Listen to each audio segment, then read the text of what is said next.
Salam everyone, and welcome back to day 2 of the National Conference. How are we all feeling? Good? Good to hear. So we'll just get straight into the day. The first speaker, I think many of you will already be aware of, Uncle Douglas. Uncle Doug first came to know about Swami in 1986.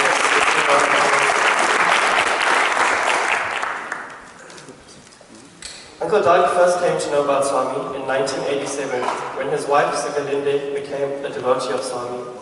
He didn't have any particular interest in Swami at that stage, but his interest started to grow after reading some books on Sai Baba around the year of 1992. His first visit to Prashanti subsequently followed in 1993 for 3 weeks.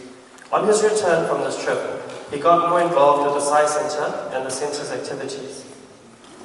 He owned an offset printing company in South Auckland from 1986 until 2006, and also used these resources at his disposal to design and print the graduation certificates for the Institute of Higher Learning in Puttaparthi and Whitefield in 1995. Swami had passed his blessings for this, and Uncle Doug continued to do this until 2005. Uncle Doug helped to design, print, and publish the big coffee table book, Love All, Serve All, in close collaboration with Professor Venkataraman. Uncle Doug has also printed and published 2 other books in collaboration with Uncle Venkataraman, being The Pocket Gita and The Message of the Lord, as well as publishing various other books for Satyasai Publications of New Zealand. He was a chairman of the Mount Eden Centre in Auckland from 1997 to 1999. He was appointed the New Zealand National Chairman in 1999 and held this role until late 2010 when he moved to the Sunshine Coast, Queensland. He was appointed Deputy Central Coordinator of Australia, New Zealand and Papua New Guinea in 2015. His most memorable times were firstly throughout 2008 and early 2009 when he organised and led the New Zealand Choir to Parthi, and where Swami compassionately allowed the New Zealand group to sing to him from the veranda. And secondly was when he was to speak in front of Swami on Christmas Eve in 2009. He has always looked at our dear Lord Sai, not just as his God and Guru, but as his dearest and closest friend. I'd like to call upon Uncle Doug to the stage. Saram, everyone. It's good to see you here. I thought there wouldn't be that many coming today. It's such a beautiful day. It's just magic to see you all. It's a wonderful conference, and thank you. And it's wonderful to be back home with all our Sai family, even if it's only for a short time this trip. I've been asked to cover one of the steps given by the conference committee on the Stairway to Sai, and it is on the aspect of wisdom or spiritual knowledge. And I don't know for the life of me why I was asked to present on this aspect, because when I look back at my past, I'm not so sure whether wisdom would apply to some of the decisions I have taken. I can assure you of that. Firstly, I'd like to relate a little story on wisdom, and be very careful. The punchline is quite tricky.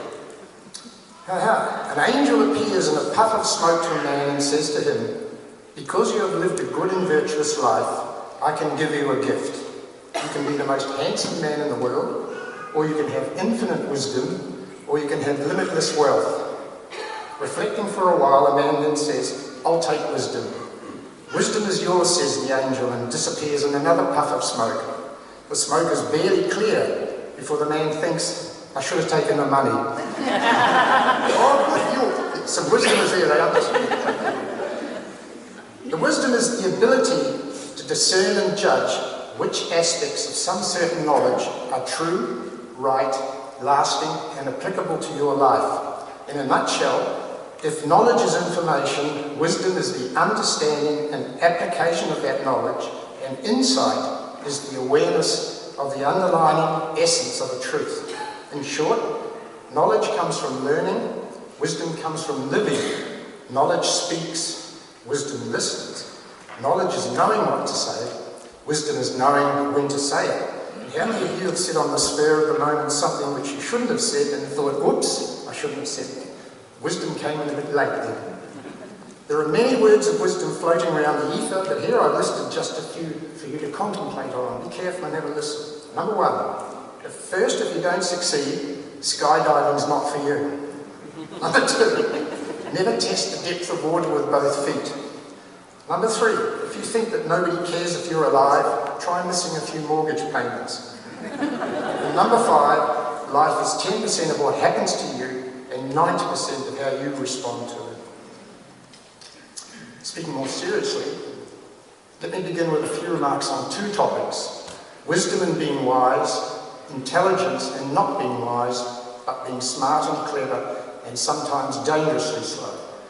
I put wisdom together with intelligence because they do form an actual pair. Wisdom represents the essential of spiritual knowledge, and a wise person is one who has acquired such wisdom. Intelligence is quite different from wisdom, a distinction that must be appreciated and understood. And the difference is as follows: an intelligent person is not only well versed in various aspects and worldly knowledge, including science, but can also use it for innovation, making new discoveries, etc. And that kind of intelligence is great, as it represents the positive aspect of intelligence. That said, there's also a negative aspect to intelligence which shows up when a moral red line in the sand is crossed. Seriously flawed intelligence can delude a person to such an extent that the individual ends up as a crook at best or an evil monster at worst. And wisdom is what helps a person from crossing that red line in the sand. In other words, intelligence without some at least basic wisdom is a disaster waiting to happen. The question now happens: what are the sources of wisdom and intelligence? The short answer is that intelligence is born of the human mind, while wisdom springs from the spiritual heart. And it turns out that the heart and the mind have entirely different roles to play. That is so because the heart is the boss and the mind is its deputy, whose job is to translate the boss's instructions into practical action the way the boss would like. And contrary to what you might expect, the heart does not do micromanaging. The heart simply gives broad instructions, leaving the mind a lot of flexibility to do its job. If the mind does its job reasonably well, then from time to time the heart, acting as a coach, gives suitable instructions to help the mind perform better. On the other hand, if the mind shows a strong tendency to do what it likes, the heart then gives the mind a long rope because there's no free lunch. In a sense, this is what happens to every person's life. The mind pulls the individual one way, while the heart pulls the other way. And if the mind wins, it's a victory for negativity. When the heart wins, the individual will become a good person. The bottom line is, to be wise, we must first give the mind a close hearing. We must then check the heart and be ready to veto the mind if it tries to take us for a ride. When it comes to acquiring spiritual wisdom, the truth is that while many of us may desire it, there are probably few who know what it really is. Wisdom isn't simply intelligence or knowledge or even understanding, as I've already mentioned. It is the ability to use these to think and act in such a way that common sense prevails and choices are beneficial and productive. Wisdom, especially spiritual wisdom, is not just about knowing what's good for you, but applying that knowledge into your everyday life. When you do that, this is when you know that you're on the way to being a wise person. There are many ways of applying the spiritual gift of wisdom to your lives, and I'll put down just a few steps which may inspire you if you so wish. Number one, choose wisdom. If that's what's best for your soul, it starts with making a decision to have it. Number two, trust your instincts.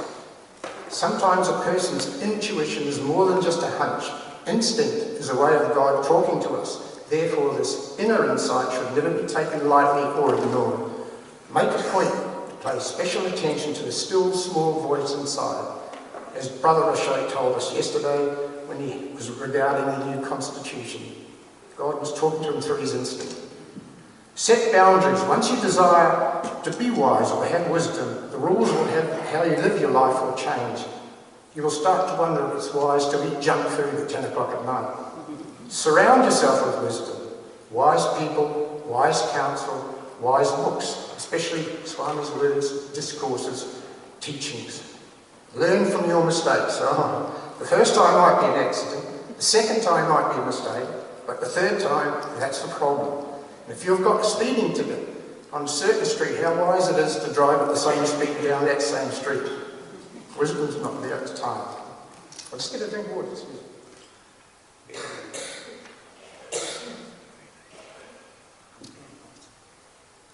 And learn from other people's mistakes.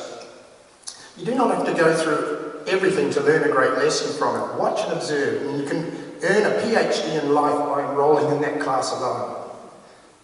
Wisdom was once a universally admired quality. In the present world, this has changed, especially in the developed Western world, where there is an ambivalence about it. In the world of commerce and governance, where the emphasis is on materialism, knowledge, competition, performance, efficiency and results, wisdom tends to be dismissed. Wisdom cannot be found in a book. It's not a collection of ideas, but along with love, it is an essential of truly human life. To be truly wise, a person loves God and their neighbour, and therefore they love what is good and true, because it is good and true. A person who has no such love, but only loves the self and the world, may be theologically knowledgeable and intellectually clever, but will never be as spiritually wise, because he or she has no desire for genuine wisdom. Neither will a person who dismisses spiritual things and relies solely on worldly and natural ideas, because spiritual wisdom is based on spiritual concepts and awareness. People such as these may be wise in the eyes of the world, but they truly cannot be wise. A wise person knows when and how to make the exception to every rule. A wise person knows how to improvise. Real-world problems are ambiguous and ill-defined, and the context is always changing.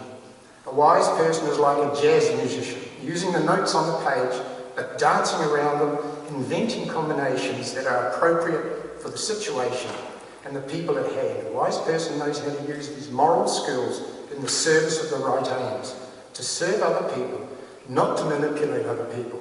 And most importantly, a wise person is made, is not born. From a divine discourse Swami gave on the 12th of April, 1993, and that's the first year I went to SSIONZ, he said that, quote, "Some people say they have read many sacred texts, that they are a great scholar, therefore they are a person of wisdom." He carries on and states and says, "Sacred texts only give minimal knowledge, so one cannot say one has acquired total wisdom by reading the Vedas, the Upanishads and the Brahma Sutras. Out of the infinite wisdom you get just a little bit. This is not full wisdom. This is not full awareness. When you know what awareness is, you will understand that this is total knowledge, total wisdom." And I did read further on, that's when we said total wisdom is total awareness, which is obviously liberation. Swami even tells us, quote, "One must never confuse a wise person with a clever person." This is from a Divine Discourse in 2003. He's also given us a study guide on virtues to wisdom, which is a list of 20 points to study, which Swami says at the end, and he's so lovely here, he said, "If honest efforts are made to earn even 2 or 3 of the virtues, the rest will come naturally to the seeker." Isn't it lovely? He softens it for you. I'll give the 20 virtues, but I'm not going to go into them in detail as Swami has. This you can do yourselves by going to www.satsai.org/study-aids/wisdom. Read them yourselves, but here they are. And if I went through them all, it'll take about another hour of time. They are humility, 2, absence of vanity, 3, non-violence, 4, patience, fortitude, 5, integrity, 6, reverential service rendered to the spiritual teacher, 7, cleanliness, 8, steadfastness, 9, control of the senses, 10, detachment, halfway through, 11, absence of egotism, 12, awareness of birth, death, old age, illness, grief, 13, withdrawal of desires for objects, 14, absence of attachment to family and home, 15, equanimity, 16, devotion, 17, solitude, 18, absence of interest in the company of the worldly, 19, awareness of the distinction between Atma and non-Atma, and 20, experience of Atma. Now I'll give you one example of what he explains, and this is number 18, absence of interest in the company of the worldly. And Swami says, "The 18th virtue helps to promote wisdom, is mentioned as absence of interest in the company of people. That is to say, absence of the desire to mix with people engrossed in affairs that concern the objective world. One can obtain equanimity even in the midst of wild animals, but it is difficult to win it while among worldly-minded people. Spiritual discipline will be affected by the company you keep. Good people keep you good. Bad people drag you away into badness." So what he's saying is that you can mix with people, but try not to mix with people that are engrossed in worldly things. And finally, yes, Ziggy found this, my wife found this lovely statement from an Austrian philosopher, Dr. Rudolf Steiner, which I'm sure our dear Lord Si would agree to, and he probably gave it to Steiner. And I quote, "To promote love on this earth, that and that alone is true wisdom," unquote. And how we can do this is by putting into action Swami's 8 words of wisdom he gave us. Love all, serve all, help ever, hurt never. Thank you. Jai Sai. Thank you.